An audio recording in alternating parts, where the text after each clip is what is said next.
أعوذ بالله من الشيطان الرجيم. بسم الله الرحمن الرحيم.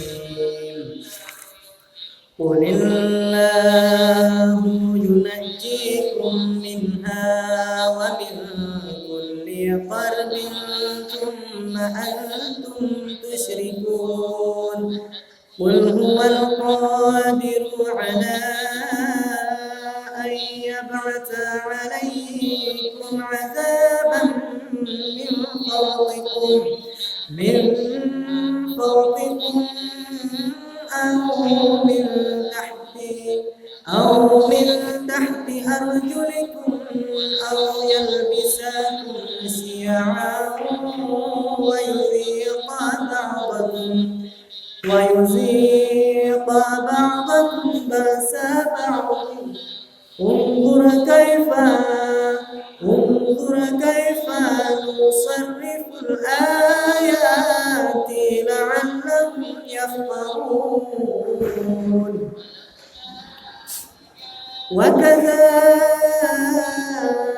وكذب به قومك وهو الحق. قل لست عليكم بوكيل.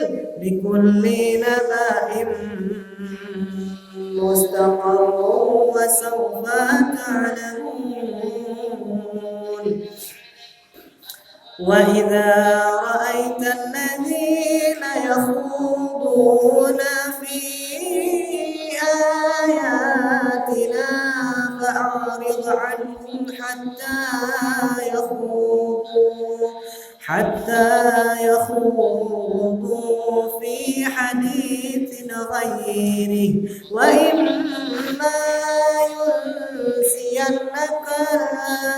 وإما ينسينك الشيطان فلا تقعد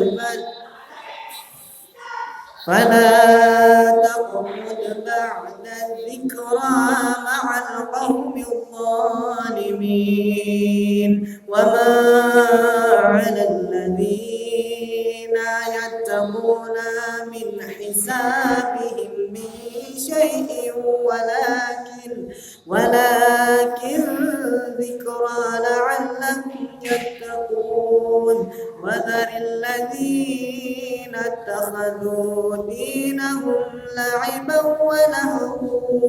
لعبا ولهوا وغيرتهم الحياة الدنيا. وذكر به أن تبسل نفس بما كسبت ليس لها من دون الله ولي ولا شفيع. وإن تعدل كل عدل لا يؤخذ منها. أولئك الذين أبسلوا بما كسبوا لهم شراب من حميم وعذاب أليم بما كانوا يكفرون. قل أندعو من دون الله ما لا ينفعنا ولا يضرنا ونرد على أعقابنا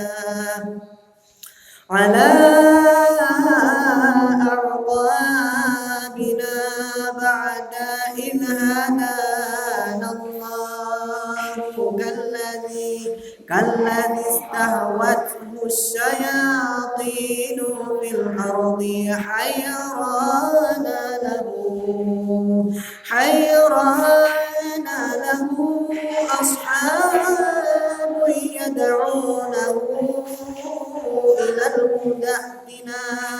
قل إن هدى الله هو الهدى الهدى وأمرنا لنسلم لرب العالمين وأن أقيموا الصلاة واتقوه وهو الذي إليه تحشرون.